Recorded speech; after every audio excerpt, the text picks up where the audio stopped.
So this episode is called The Man, the Myth, the Viagra. Just hilarious because this is like Viagra like came out around this time, right? Oh, did it?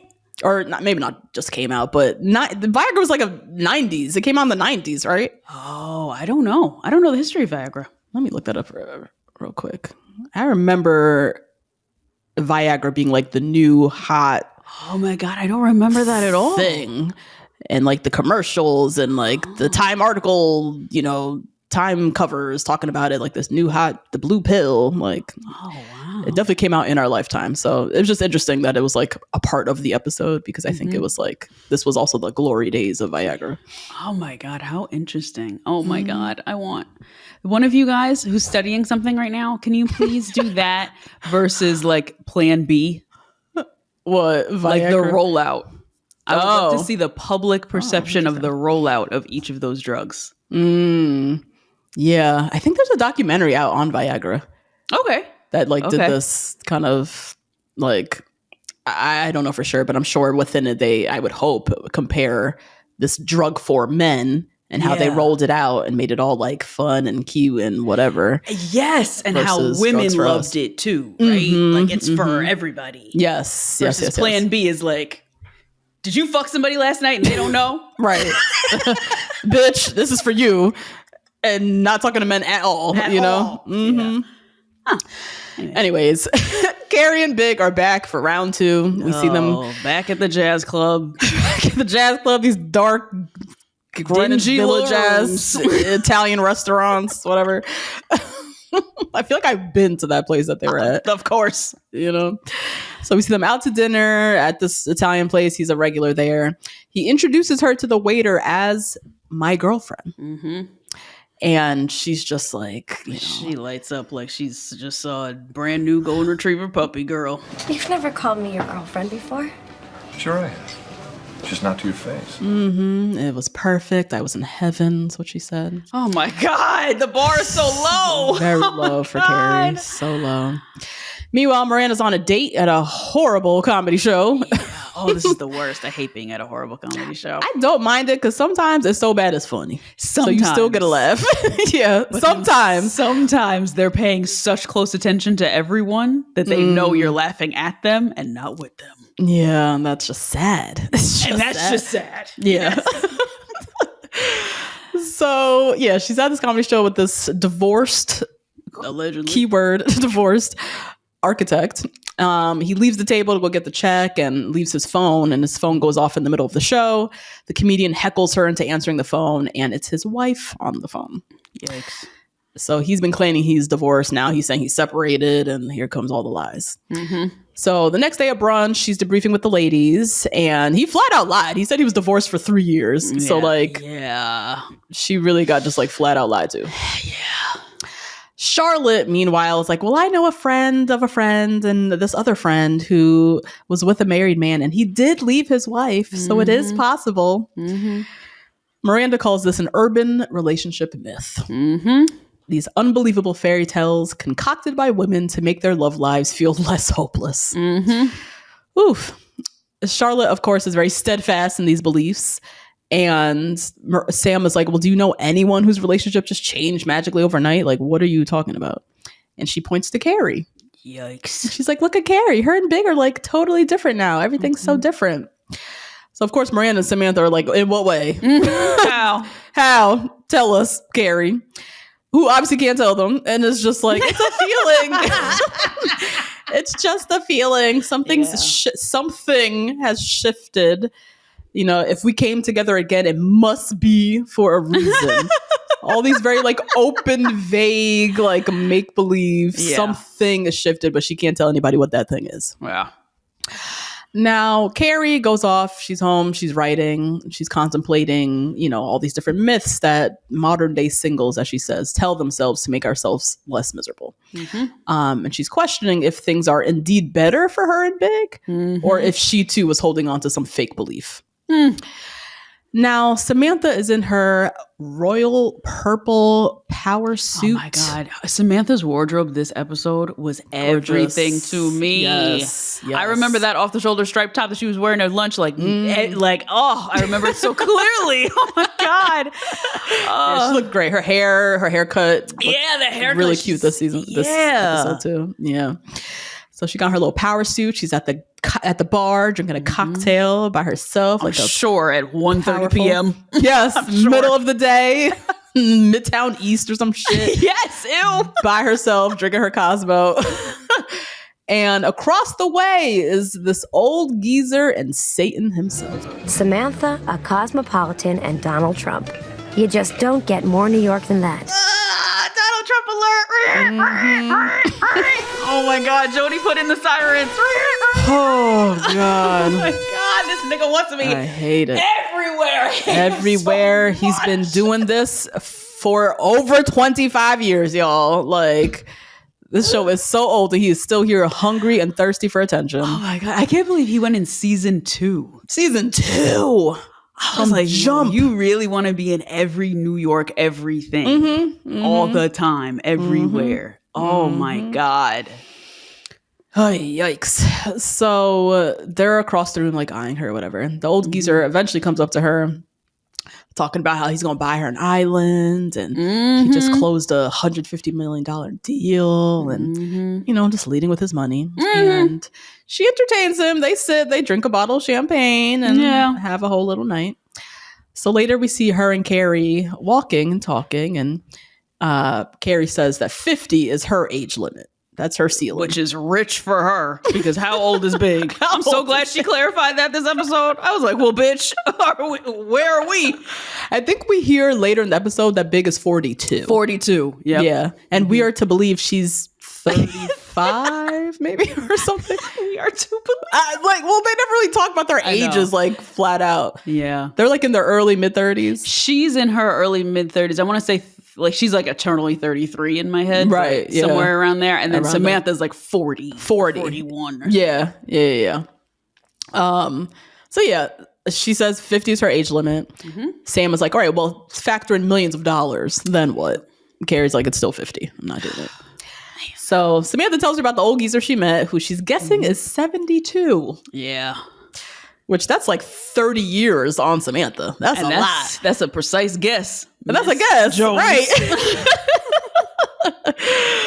So yeah, that's the new guy she's seeing, but she's impressed how he can get her into any restaurant, how he's so charming, and she's talking about they haven't had sex yet, but it's everybody in the dark looks the same, like whatever, it'll be fine. She says that phrase I've never heard. All cats look the same in the dark. Never heard that in my life. Never heard of that, girl, but okay, Sam. Now, later we see Carrie and Big are at his place. He's cooking her dinner. Cooking and smoking. Puffing that cigarette in that apartment. Oh my God. It's the mix of smells, the cigarette. And now my veal tastes like cigarette. Exactly. I don't want to eat this. Oh my God. I was like, I can't imagine smoking a blunt and cooking. I mean, I've smoked little joints and stuff, but not a big fat. Look here. That's true. For some people coming into my house with the weed smell, they can't do it. In the same way that I can't do it with cigarettes. Yeah. Well. The cigarette to me is so much more potent and smells so dirty. Yeah. In the way that weed, sometimes it smells like berries. Like, depending on the strain. Oh, God. Oh, man. Anyways, so Carrie declares to Big that she wants him to know her friends better. And he's like, well, I know them fine. Miranda's the redhead, Charlotte has the brown hair. And really what she wants is for them to know him better. Yeah. Which she says to him. And she says, I want us to all have dinner Saturday night at Denial, new downtown restaurant. And he says, okay. Just then, Miranda calls and is like, bitch, where are you? She's like sitting at a bar by herself. Turns out Carrie blew off Miranda because Big last minute wanted to cook her his famous veal. And obviously Miranda's pissed because Carrie is dropping her and plans that they had set and made. Yeah. Yeah. because Big is now back in her life, and so now the world is back revolving around him. Yep. You're at Big's? You and I are having dinner tonight. Well, he got this veal. You blew me off for a piece of politically incorrect meat? Well, he wanted to make me dinner. And Carrie left a message on Miranda's machine, but Miranda has a cell phone. Oh yeah, why'd she do that? Because she's evil. Okay. Because she's not a a good rotted, friend. selfish, terrible person. So selfish. But it's when she gets with this man. That's what it is. she Her loses orbit sense. is so revolved around men that she loses complete sense when she's just so hurtful. Like, okay, I guess I'm chopped liver then. Shit. Yeah, the fuck. So she's at the bar, pissed, drinking by herself. When the bartender that she like snaps at and orders over, no please, no thank you, no nothing. Nothing. Oh my gosh, she was horrible. So horrible. And we see the bartender is Steve. Oh, and he's so precious from the jump. He's so funny. He's flirty. He's disarming Miranda, but she's trying so hard to keep that wall up. Yeah, which turns him on. Yes, he's like even more into it. So he's like, the drink's on me. Just, sit here and chat with me a little bit. They apparently have a good time because they go home that night to her place. They have sex. Afterwards, Steve is just so lovable. He's like, oh, that was so special. Oh, that's so cute. So cute. And she's like, sure. Yeah. Like, oh my God. So much attitude. God. Yeah. She just wants it to be bad like everybody else. She wants him to be terrible just like everyone else. Yeah. Just as badly as Charlotte wants everybody to be great. And told that story. Yeah. She wants to be validated. Y'all are shit. Yep. There you go. You are shit. Okay, get out. He asks her for her number. She's like, why? Like, just so every step of the way, just being difficult. And she full out tells him, she's like, you don't have to make believe that you're going to call me. You don't have to do those things. Like, you can just call it a one night stand and like, that's it. And shoots him out, essentially. But even as he's getting shoot out, he's like smiling and he's like, so see you later.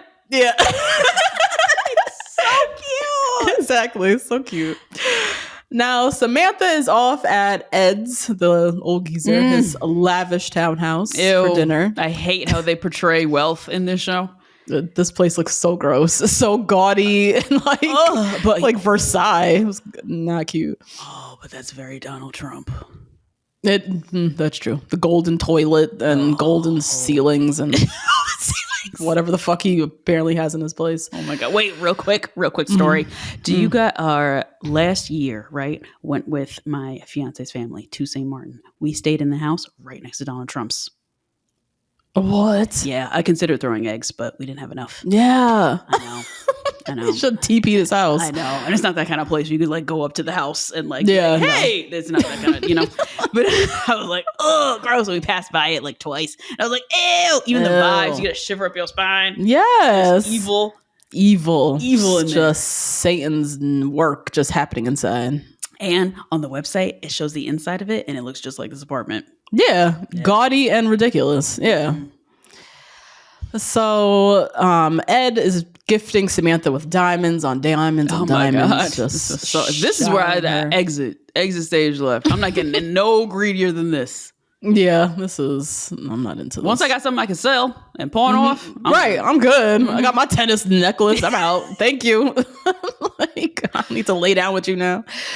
So he's putting on the moves of her. He's, doing his little old man moves, giving her the glass of bourbon and shimmying to some old music. Ew. Oh my God. The bourbon glass was 16 ounces of stiff, warm bourbon. Yes. Oh my God.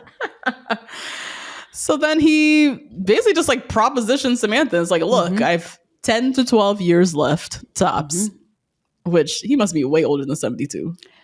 Well, 10 to 12 to be in that mindset of only have 10 years left. I feel like that's my grandma, like in her 80s. I was saying that. Yeah. So he's older than 72.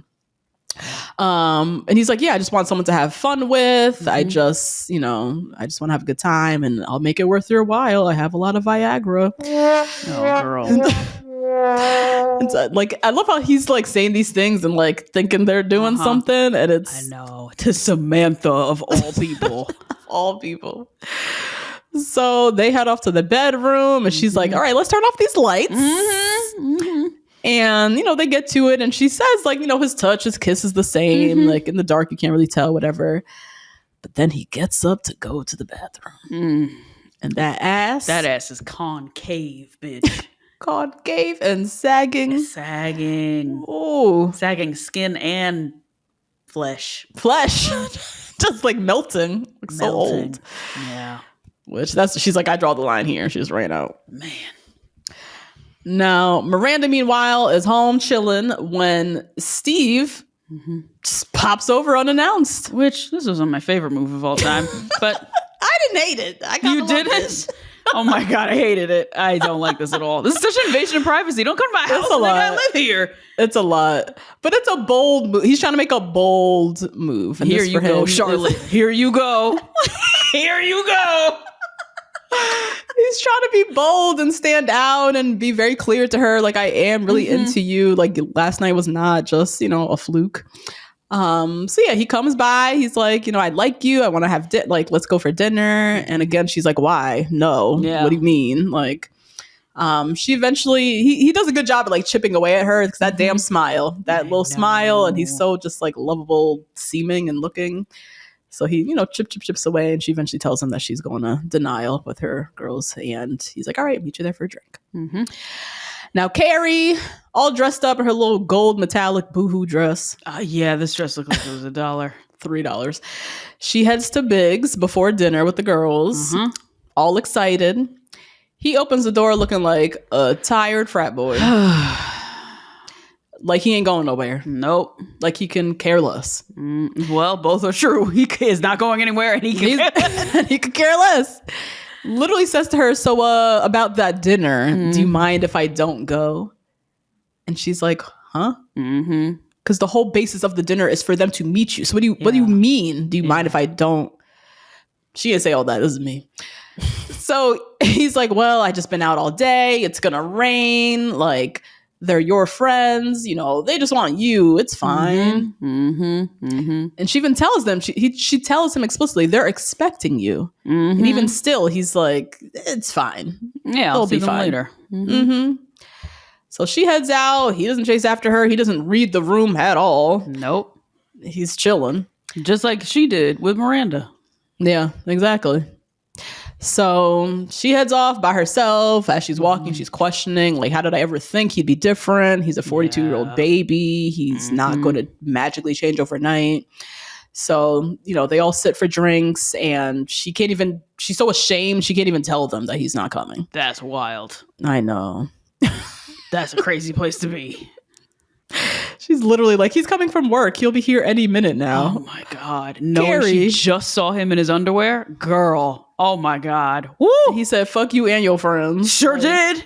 Oh my God. That's a bad way to be. Woo, that's girl. Terrible. Yeah. So Steve, meanwhile, new guy, he's there. Attentive, getting everybody drinks for free. Yep. Yup. And so he brings over the drinks and he's like, if you want good service, send a bartender. And Miranda goes, if you want a good fuck, go home with one. Which just record scratch. Even Samantha was eyeing her. I know. Like, where's the punchline there? Like, what are you talking about? What are you talking about? So Steve obviously is disrespected and it's like, the fuck? So he pulls Miranda to chat and he's like, just one question. Why do you hate guys so much? Can you for 1 second believe that I actually do like you and I'm not just full of shit? And she just reads him the riot act. She's been burned so much. She's so jaded. That she can't do this. And she storms back off to the girls and is like, fuck that dude. Yeah. Now, Miranda inadvertently or unknowingly outs Carrie and is like, he's not even coming, right, Carrie? Like, he ain't even coming. Because in her head, she's like, men ain't shit. Obviously, Big's not coming. And just as Carrie's about to announce it or admit, Big shows up. That was wild. That was wild. What is he doing here? That is a miracle. This is a miracle of dating. So Miranda's shocked that so was I coming. I think we all were. What the hell are you doing here? So that gives her that snaps her into like thinking something. Miracles can't happen. Maybe Steve is a good guy. And she goes running out of denial, chases Steve in the street in the pouring I rain. hate this.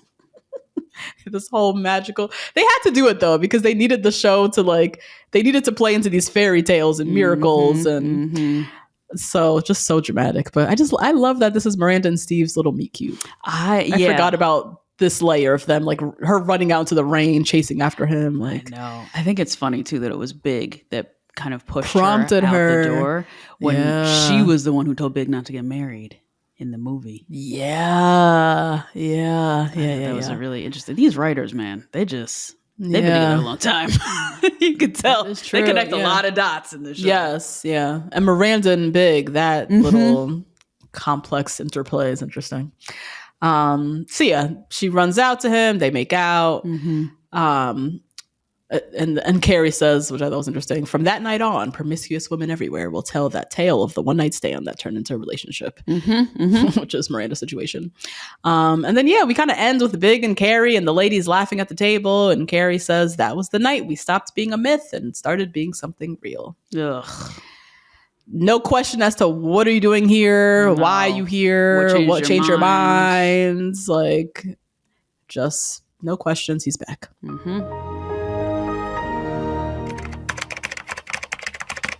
And that was the episode. So let's dive into this question. Are we willing to believe anything to date? So we'll start with Carrie. We see Carrie's back with Big and she's on cloud 9. She's in heaven. Everything's perfect. They're back better than ever. What I see though is them in a bubble. Yeah, exactly. Can things truly be perfect when you're living in a bubble? Yeah. Yeah. I mean, they are in the bubble. In the bubble. Yeah, definitely. I think that's where a lot of avoidant attachments love to live. Oh, okay. They love the creation of that bubble because it allows them to go outside the bubble and live their everyday regular life without having to deal with this person's real emotions. Yeah. Oh, that's it. Mm-hmm. Which is Big, like to the T. I mean, avoidant. Yeah. Yeah. Yeah, I think things can definitely appear perfect in the bubble, but until they're like tested and until and I think those tests involve bringing in external voices. Yeah. I think is where then you can really say like things are perfect. We're back and better than ever. For me, I don't think a test has to be like as big as like meeting someone's parents or like, another test I was thinking about is, you're a guy going off on a boys trip, I don't think they have to be that big of tests. A test could be just like meeting one of your good friends for a drink, just anything involving an external person, and not because you care so much about what your circle thinks. It's more so putting this guy in front of a high stakes, important relationship. Yeah. And seeing how they show up. Seeing how they talk about you and talk about, your relationship, or it's really you assessing them in that dynamic, not really so much the opinions of your friends. Yeah. Because we know that as much as I love my friends and my family, like it's still my decision at the end of the day. Yep. But it's just getting to see them in that dynamic. So of course, Carrie and Big are in their little bubble in his apartment cooking veal and everything feels perfect. But I feel like personally, what is the issue with Carrie for me is like she doesn't have her wits about her. And I feel like you really need to keep those wits up until they meet your people and you can test and see how they do. Does that make sense? Yeah, definitely. I think it doesn't even have to be people. It could be a place. Okay. I think even traveling together will give you the same pop of the bubble. Yes. If you travel to, especially if you travel somewhere where they don't speak English. Oh, yeah. Or they don't speak your language or whatever. That's a test of how the person acts when they're in certain situations. Can they take care of you? Can they, you know what I mean? Stressful situations. That is totally a big one. So it doesn't even have to be people you know. True. Yeah. Just external, just getting outside of your bubble, outside the bubble. Yeah. Traveling is the biggest way to pop that bubble of perfection real quick in a relationship or in a friendship as well. Yeah. It's the ultimate test. Now Miranda, we see this episode, she's going through it. Dating is like exhausting her, is really getting to her. And men got to her, right? She's up watching these comedians who are trying to be funny, these men, right? And they're not funny, sitting next to a man who lied. She's just over men in general. Yeah. And then, of course, the final straw is dating a married man and you didn't know he was married. Oh my God. That's the worst, Yeah. Have you... Miranda, she can be frustrating her own ways, but she's also, to me, the most relatable because I've been at this place of jadedness. Have you ever been this jaded, and how did you get there? I've definitely been this jaded. I've never been so jaded to where I take it out on people to force them to be terrible in order to prove my own theory. Yeah. Yeah. Because that's crazy. That's too much. That's like way too much projection. But I've definitely been so jaded where I've been like, you know what? I'm just going to be dolo because this is not worth it. But I've only been there after heartbreak. I was never there after just dating. Just dating. Yeah. Yeah, that makes sense. The heartbreak is like the catalyst for that, obviously. Yeah. And like you don't want to go back because you don't find that person worth it anymore. So you don't want to ever go back to that feeling of being heartbroken. Yeah. Yeah, I feel like I've said it before. When I walked into my first date with Nate, I was pretty jaded. Not to this extent with Miranda, where I'm like, acting out and making him prove that he's a terrible person. I didn't like hate men in the way that Miranda seems to hate men right now in this era. But I was tired. I was so tired. Wow. I was dragging myself to this date because it was another first date. I was so over this. Yeah. What's the difference between being jaded and being exhausted, I guess? Because I think that's a fine line. Yeah. Yeah. Yeah. I feel like jaded. Maybe I wasn't jaded then. Maybe I was just exhausted. I think maybe you're just tired. Yeah. You're just tired. Because I think jaded there implies that there's like a level of kind of what Miranda's doing of like projecting onto now I see why you it's like projecting back out onto them before they even like did anything wrong to you. You're just in a mindset of not giving them the benefit of the doubt, period. At all. Yeah. So I don't know if I was there, but I was just exhausted. Yeah. And tired of feeling like I was wasting my time, wasting my efforts. Nate and I's first date was in December. It was cold outside. It was cold. And that's not your top. That's not my season. I'm already pissed. So for me, what got me there wasn't necessarily heartbreak. It was just the exhaustion of dating in New York City. It was just not for the faint of heart. I remember dating, much like Miranda, she's going out, all these different dates, different guys. And like, particularly in New York, because there's so many fabulous women, I remember being on dates and feeling like, oh, I'm his Tuesday date. Yeah. Like he's not even that invested because he just had a girl yesterday and he's going on another date tomorrow. Yeah. Yeah. That's in the book, The Rules, I think.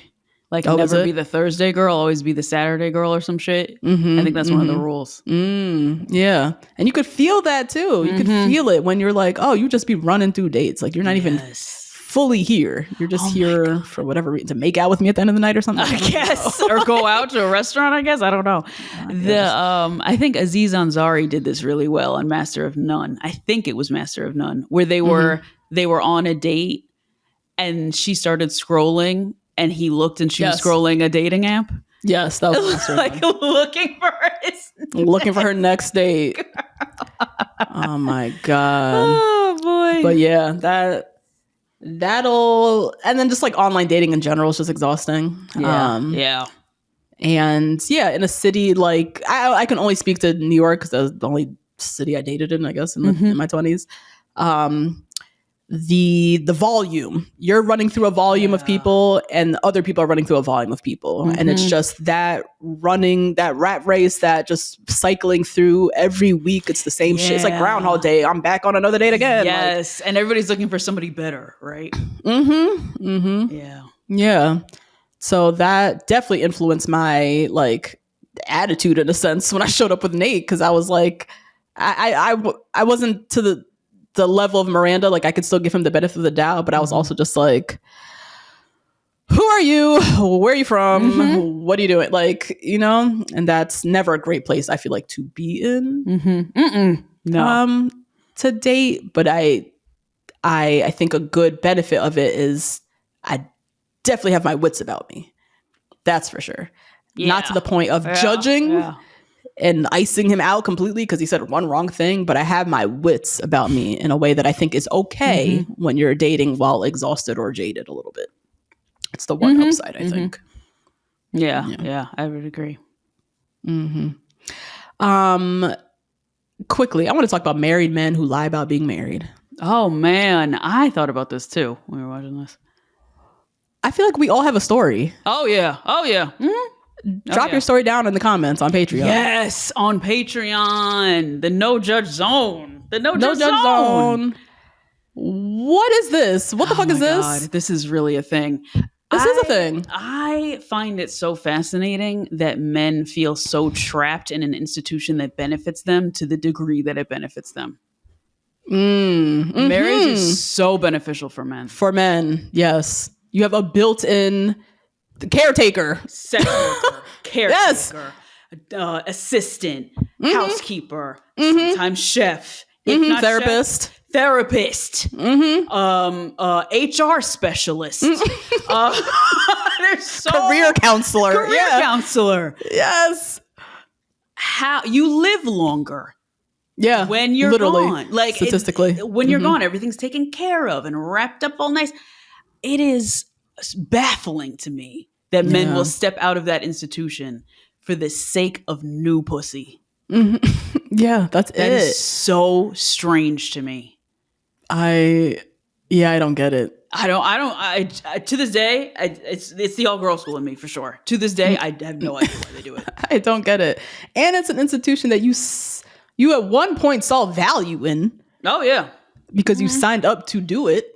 You know? You proposed. You went through the process. Do. Yeah, I think you're still married. So I think you still do. Right. But for whatever reason, you just need that new ass. Like you want to see if you still got it. That too. Yeah. You know. Oh, that's so whack. The ego is that fragile. That tiny. It's insecure. Insecurity. But I can't believe in my third eye that men, especially white men in this country, could be that insecure. I don't understand how you got there. Yeah, especially white men in this country. This whole shit is built for you. How did you get to this place of insecurity? Why? How? And you can't even feel sorry for them because it feels like a choice. You're choosing fully. Yes. To be insecure. This is a choice.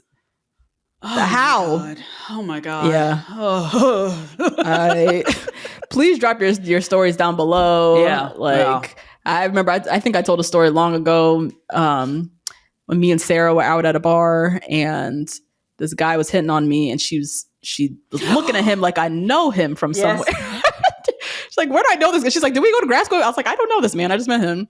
And she pieces it together that he was in the wedding photos of a friend that she was looking at recently, a friend of a friend, like their wedding photos that she was looking at when she was home. And he was the groom in the fucking photos. And she pointed it out and he like deer in headlights. And then we see him sliding his ring back onto his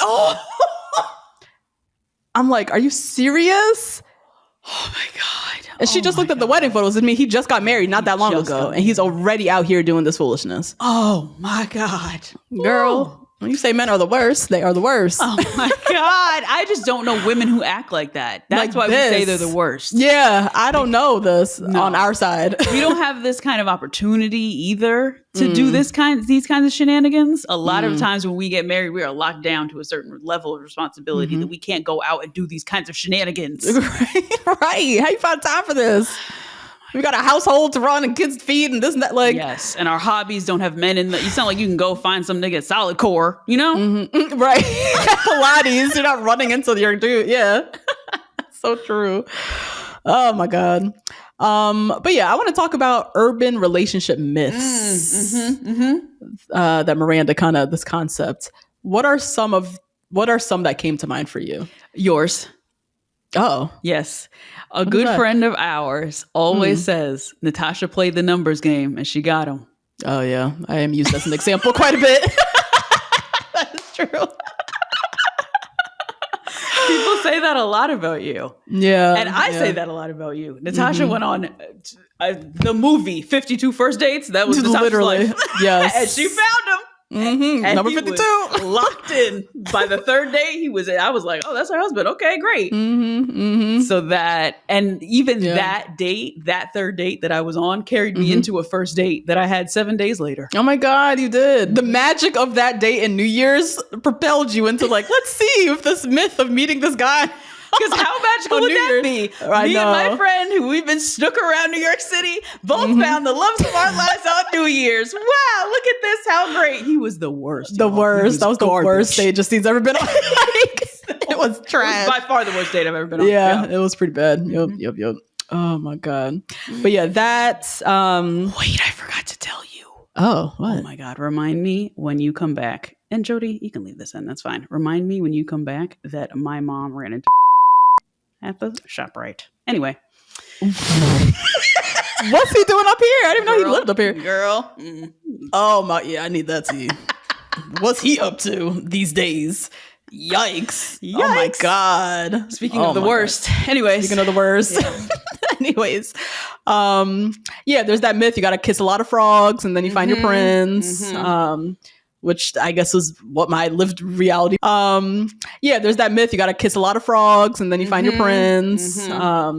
Which I guess is what my lived reality was. And wasn't so much a myth. It actually happened, but it sucks still. The process. Yeah. Our other friend who went on 52 apps to find her man, found a man on an app that does not exist. Does not even exist, y'all. It was like a beta tested app, and she found her husband and the father of her current son. And he's the best. And he's amazing. We love him. We love him. So is Nate, though. Like all these people are the best. Are great. Yeah. Oh my God. Ooh, girl, he got a little money. He got a little coin. Yeah, you got some coin. Go ahead, just try it out. That was a free app that she went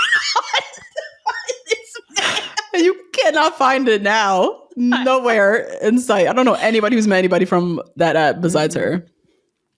Another myth that we've all heard, and I hated hearing this. I see it all the time.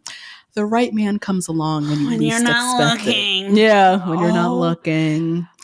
Oh my God. People say that too as if it's a hard and fast rule. That's what gets on my nerves about that rule. They say it only comes when you're not looking. Yeah, there is an only in there. You're right. Yeah. I don't think that's true. I don't think that's true either. Like, you have to be outside to be seen, is what my sister always says.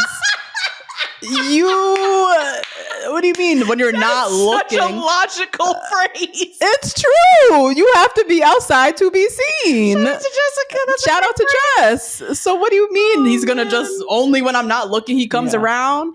I was deep in the apps hunting for Nate and found him. You know what I mean?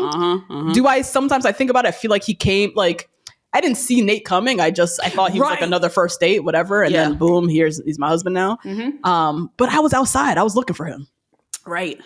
Yeah. So I was also outside with you. Not only were you scrolling, you were also outside. I was also outside. Yeah. Hunting, looking for a husband. So I do think there has to be a level of intention and kind of seeking. Yeah. I don't think he just appears out of thin air, which is what every time someone said that to me, my mom, my aunties, I always just heard he's going to poof out of thin air. Yes. Which is... it's such the opposite, right? Of like manifestation, thinking like the laws of attraction. Yeah. Like, it's opposite to all of those things, which is why it's such a strange phrase to me. Very strange. Yeah. Other little myths that I remember from dating, which now I think back is just like stupid little shit. You know, the guy should text you first. You know, oh yeah. Don't double text. Oh my God. Don't text back too soon. You know, give it some time because you don't want to be too available. Like all those little like oh my God. Tiny rules. They just cause stress and anxiety. They really do. There's so many. As I get older, I'm realizing how many things are set up in society to make women feel like they're doing everything wrong. And as I turned the age of 35 and the stuff that started even swooping into my algorithm, as soon as my birthday hit, I was like, oh, y'all are trying to make me feel like I'm doing everything wrong so I could buy this thing. So I could buy this thing. So I could make me feel like I'm living my life incorrectly. Wrong. Yeah. There's so many things set up for women specifically to make us feel that bad because we have so much earning power and so much spending power. Oh, I hate it. Oh, I hate it so much. Too. Yeah. Yeah, because it also just like so counterintuitive because in dating, you want to feel confident, right? You want to feel secure. Yeah. That's one side of the thing they're telling us. You got to be confident. You know, you got to be out here and like feel great about you got to love yourself. You got to feel great about yourself and that's when you'll find your person. Yeah. Yeah. You got to love yourself before anyone else. Yeah. But then all these other messages of, but don't be too available. Right. But don't do this, but don't do that. Yeah. Oh, you did that? Oh, that's why he's not calling you. Yeah. Like, yeah. What is it? Like, God. And you won't have any of that. Were you ever nervous about double texting Nate? No. By that point, I didn't give a fuck with this one right here. I didn't care at all. No, what? No. But in the beginning of like prior Nate, like early 20s, mid 20s, I was very conscious about how much time did I let pass? Yeah. Like, he texted me last, or I texted him last. Should I send another one? Like, stressing myself out.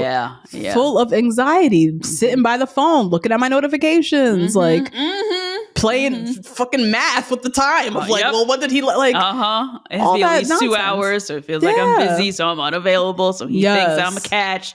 All those myths, as you said, so annoying. I remember when I left Crunch's birthday, when we first went out, just the two of us, he said this was really special, same way Steve said it. Oh. And I remember asking my friend and her husband, I was like, I don't know if he likes me or not. And he said this. He said it was really special when I left his birthday and he abandoned his family that he was supposed to have dinner with that night. And he just went to a protest with me. But I don't know if he likes me. I don't know. And my friend's husband was like, bitch, are you fucking for real, bitch? It's like he definitely likes you. Oh my God. So funny. Shout out. I know. Yeah. But yeah, it's like we just get in our head about interpreting every little thing. Everything. Yep. Yeah. But yeah, the big one, I think the big one for sure is you don't want to be too accessible. Yeah. That was a huge one that I was very conscious of all the way through. Yeah. Probably even still with Nate. Like by him, I was less like I reached out to him on the app. I'd sent him 2 messages, double messaged. Like I made that shit happen. But I still, I can't lie and say in the back of my mind, it still wasn't like, okay, you don't want to be too accessible. You still want to be a little cool, you know? Meanwhile, he didn't give a fuck, y'all. Let me tell you something right now. We went to go to Thanksgiving, I remember, and he sent that text to you like, oh, can't wait to see you for New Year, like something. And we were all like, oh my God. Oh. Like he was in such a hot pursuit of Natasha. I know. And we were just like, oh, he's doing a lot, girl. But I guess we'll do New Year's with him because we don't have any other place. Yeah. So he made it such a comfortable environment for you to jump all in. And even still, you were like, I don't know. Still, yeah. Still trying. And still part of it was probably still trying to play cool. Yeah. Because we didn't have no damn plans on New Year's. But I also didn't want him to know that. I didn't want to be so desperate as the only plan I have is to go out with this guy I just met. So yeah, we'll see. Yeah, remember we were supposed to go to Angel of Harlem. Which we bought tickets for. We actually did. We had a plan. Yeah. And we were like, okay, Nate, like, yeah, we'll come down for a drink. We'll pregame with you and your friends and then go. And the whole night, y'all. The whole night we were with them. Oh, so yeah, you just gotta like get out of your head, stop trying to be cool, just do what makes you do what feels natural. I think do what feels natural too. And when this person makes you feel like the pursuit of them is not dangerous, you'll feel fine double texting. Yeah, that's true. Yeah. But when you feel judged about what time you text them back, and if you text them right back, that's because they're not in pursuit of what you're in pursuit of. So just back up your expectations, I think. That's it. Let's see. Carrie explains that her and Big are better than ever. Oh, girl. Because it's a feeling. Actually, that's not true. It's not true. But he's also still being very non-committal and dragging his feet and doing things on his terms. And so I guess my question is, because she said, the one thing that she said that to me sounded preposterous is, well, we're back together, so there must be a reason. Oh, yeah. What is that? Toxic. Is that not the myth? Exactly what that is. That is toxic as fuck. It is, right? Yeah, like no judges, because like I feel like a lot of people have been there in that level of delusion. Yeah. And that's okay to be in that level of delusion, I think. But that was, because also I'm sitting there like Miranda and Sam, like, so what's the reason? Yeah. And how is it different? And how? Paint me the story, which she wasn't really giving. And I feel like that's where what she said to me sounded like a myth, because the reason wasn't clear. This feeling, this something, there must be a reason. What is the reason? What actually has changed? And I don't think Carrie answered the question. I don't think she could answer it. I think it's still very nebulous. It was just a feeling. Biggs seemed to be more into her. You know, he did call her his girlfriend or whatever, but with him, I wouldn't put it past him to just be throwing out these terms just because he's manipulative. Yeah. But her and Big still, to my knowledge, haven't really had the conversation to define what is different. What is the reason we're back together? Right. Yeah. Why are you here? Yeah, Why are you back here? Right. Yeah. I don't know either. Yeah. And he's like, just can't stay away from you, baby doll. And she's like, like, it's just whatever. But I think because Carrie is in such staunch belief of these myths, and yet she is held to a very high regard because she is a relationship columnist and she got to come up with the shit every week. Yeah, true. That I can't imagine doing this podcast and being single. That would be like really a tough ask. This was like Sex in the City. Yeah, that's tough. Yeah. So I think because she has all those things floating in her head, she's stigmatized, right? She loves him, I think, right? At this point, she's in love with this man. Yeah. She wants to believe all these things. So the path to delusion will lead you down to these places where you don't have any reasoning, and that becomes okay. Yeah. Oof. There's a lot of pressure on her, though. She's a relationship columnist. She's supposed to know everything. Yeah. It's a lot. I know. But I would hope that, like, you know, she's sitting across from her friends who just solved the heartbreak you just went through last time with him. Yeah. I think it's a simple question. What's different? Well, she don't want to answer that question. I don't think Miranda or Samantha were asking anything crazy. What's different? No, I don't think they're asking anything. Can you articulate it? And she can't articulate it. No. That to me is a problem. I guess it's a problem if she's bringing him around and bringing, you know when it's a problem? You know when it's a problem? When you ditch me for him. Yes, see? There it is. Miranda can have beef. It's a problem. Yeah. Yep. Absolutely. Because I still don't know why you're back together. Yeah. But yet you have me at this bar by myself and you're with him. What? So what if I met my husband and father my kid? Yeah. So what? So what? Who cares? Oh my God. Now, Miranda, she refuses to believe that Steve is the real deal. Yeah. And at first, can we blame her for being this skeptical with all she's been through? I know. Yeah. I can blame her for being mean. That's the only thing I can blame her for. Yeah, true. Yeah, I think she has the right to be skeptical because I'm sure Steve is not the first nice guy that's approached her and presented as genuine in the beginning. Yeah. Same as the married guy. He was divorced for 3 years and everything was fine. And then lo and behold, he's a monster. He's still married and he has me out here in public like a fool. So yeah, I don't think we can blame her. But for being mean, not warranted. I agree. I guess my question is though, how can you tell when someone is the real deal? Like was Steve giving any signs? Nope. No, he was not. I don't think you can. And I think that's the risk you have to take that Miranda doesn't want to take. Miranda's a lawyer. Miranda's a really good lawyer. So she hedges bets. She makes pros and cons lists.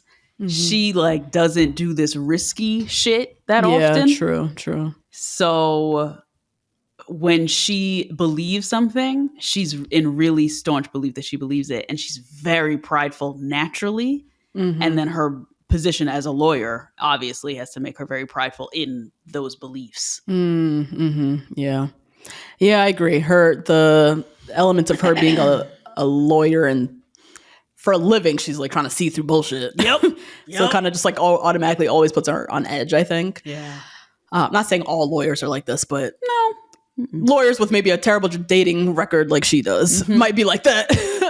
But yeah, I think with Steve, really all she has to hang on to is like, he seems genuine, right? Yeah. He seems nice. He did have the gesture of coming back to the apartment. My big question was, I was like, oh my God, yes. But in my head, I would think like, is it because the bar is right around the corner and this wasn't a big deal? Yep. Or did he truly travel like crosstown, uptown, to come and meet me or come to my apartment? And then also like, they had sex, I've never had a one night stand, so I don't know, but I could imagine sometimes it's like, all right, this was fun. See ya. And I imagine there's sometimes where guys will just say like, oh yeah, well, we should get dinner now. Yeah. Right. You don't know. To wait it out until the next one comes. Exactly. Or just to like appease or kind of squash the awkwardness of like, we just had sex and I don't know you. Yeah. Yeah. So let's make it seem legit by like, let's go get dinner. So in those moments, little did we know Steve was actually being genuine. But from Miranda's perspective, it's just like, it could still be just game. It really could be. I'll also say in the Miranda's defense, she wasn't really looking to date. When she met Steve, she was looking to just have sex. She's the truth of the myth. He's when you're not looking. Yeah, this is that one. Yeah. I think she, in her defense, she wasn't necessarily looking to date. She was fresh out of the married guy. She was done with men for her, little season or whatever. She was probably just looking to have sex with Steve and that was it. And so, she was meeting Steve at not the most optimal time for her. And so it also seemed, she just wasn't ready. She really just like wasn't ready for this at this point in her life. She wasn't expecting it. She wasn't ready for it. She wasn't even open to it until he turned out to be really great and kept pursuing her, and Big walked into the room and changed her mind. So yeah. Last question I have for him. Big tells Carrie he doesn't want to come to dinner. Oh my God. And she's finally seeing the myth that he's changed, right? And she's seeing that he's just the same old unenthused, non-committal Big. Yeah. What would have been your response to him had he sent you off to dinner by yourself? With no one. Oh my God. At 33? At 33, and this is a dinner where he's supposed to meet your friends. Girl, blocked. You are now dead. Yeah. You're dead. You're gone. Dead to me. You're gone. 20s. Oh my God, you guys, I can't believe it. He was supposed to come and he's not coming. Right, the whole thing. The whole thing. Heartbroken, tears, terrible, feeling awful, whatever. But 33 years, please. Okay, so don't call me your girlfriend ever again. Goodbye. Right? Oh, yeah. 33, you just called me your girlfriend, and this is our second time at the rodeo. Yeah. Shouldn't you be on your P's and Q's? Shouldn't you be crossing every T, dotting every I, trying to like impress me and come back into my good graces? Yes, and bitch, you called me saying I have veal, and I dropped my plans with my good Judy. Yes. To come see you and watch you do this, and I have to help you cook it. Right. I was about to go get served, nigga. Oh my God. This was not Carrie's best or Miranda's best episode. This was a rough one for everybody. For everybody. But yeah, with Big, the fact that this is their second go round and he's not putting in any extra effort to make her feel more secure. Yeah. That you go to dinner, I can't do it. Done. You are dead to me. I'm done. I'm not doing this again. I'm not putting myself through this again. Do you think that him showing up at the dinner was just another way to keep her hooked in? Because he knew when she left not saying goodbye, like, oh, fuck. Maybe I'm on like thin ice now. Yeah. To fix it, right? Yeah. It was a last ditch effort. It's exactly it. She stormed out. He didn't chase after her, but I think he probably did marinate like, damn. That her leaving felt weird. Yeah. Maybe that wasn't good. And now he can go. But like, I don't want to have to stronghold nobody into coming to anything. Do something important. To anything. Anything. But she was so, I'll give Carrie some credit. This episode, she laid it out to him where her needs were. Yeah, she did. Mm-hmm. I need you to know my friends better, or for them to know you better. And here's the plan. She set the plan. Yep. Mm-hmm. She didn't require anything but for you to just say, yes, I'll be there. If this is important to you, okay, yes, I'll be there. And show up. Mm-hmm. She laid it all the way out, and he failed. He just massively failed. Yeah. It would have been a done deal for me, girl. Oh my God. Okay, Carrie. And I'm saying this spoiled rotten. Rotten. When my man met my friends, he paid for dinner in secret.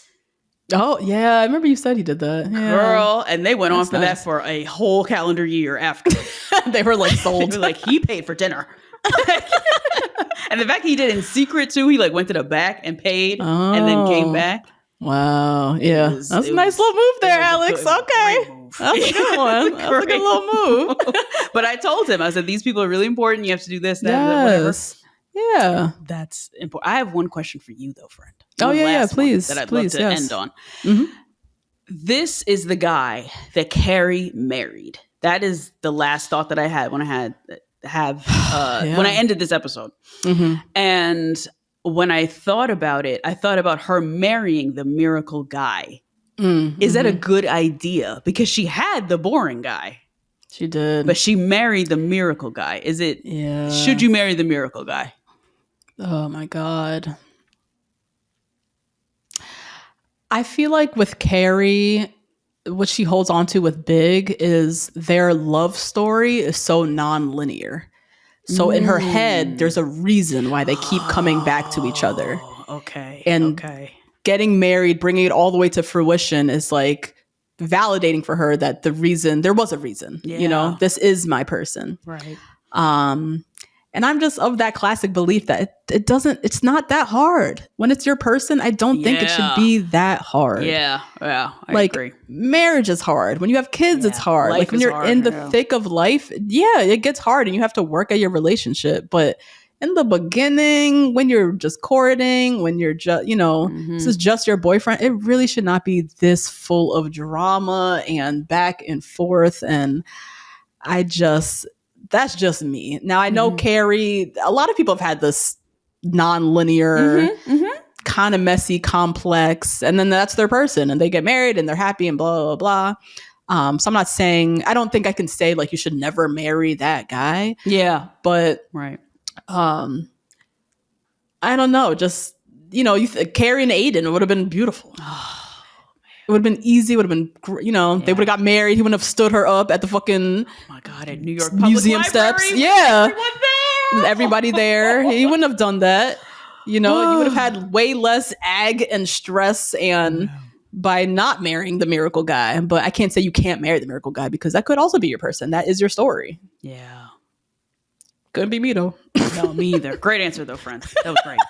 You agree? Yeah, I fully agree. Agree because I think that what she's chasing to me feels extremely toxic, but to her, that's the love of her life. Who am I to say? Who are we to say? Yeah.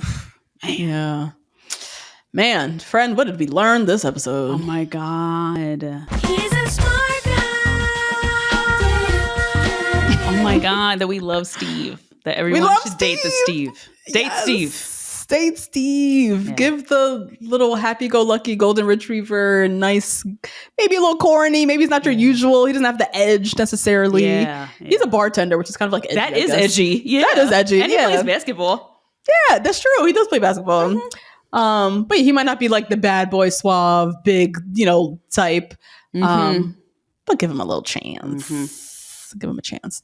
Yeah, I think I also learned with Miranda, it's okay to feel jaded. Mm-hmm. Yeah. It's okay to feel jaded because I think those feelings are informed by a history of being disappointed, mistreated. Yeah. Mm-hmm. You don't just wake up hating men. Yeah. As I think some of them think you just a man hater. You just hate men. I hate men for a reason. Okay. Shout out to Tim from Love is Blind. Yeah. You women. You women, y'all, like, we don't just wake up and choose violence. God damn. There is a history. Terrible. But I hate when they clump us in that way and like we woke up and just decided that we hate men. As if we want to be here. As if we want to be in a hateful place. I want it to be this hard to procreate. Yeah. Why would I make it this hard? Exactly. So I feel for women who are in a place of feeling jaded, and I think it's okay. I think it's okay. I think you have your reasons for feeling that way. I think dating is rough. A lot of men out here are trash. You're valid in your feelings. I think you just got to be mindful with Miranda, where like you're projecting now those feelings onto every guy that comes into your life. Not all men are terrible. Yeah. Okay. Yeah. So that's the only thing where it's like, all right, what if I'm in that like real stiff, I can't with men phase, maybe you shouldn't be dating. Maybe you should just be having one night stands and having sex and that's it. Or maybe you just don't do anything. You just hang with your girls for a little bit. Let us know what you guys think. I love this episode. I know. This is a really good one. This was a great one. It's taint by the Satan inside of them. It was, oh my God. Yeah. But it's where we meet Steve. That really helps. That definitely helps. Yeah. Sound off in the comments on Patreon, rate, review, subscribe, find us on Instagram, TikTok, all that good stuff. The Ultimatum is back on Netflix. You guys will be recapping. Back. Yep. Episode drops later this week. And don't forget the Black Friday sale. Get in now before Friday. We see you guys in a couple days. Bye, guys. Bye.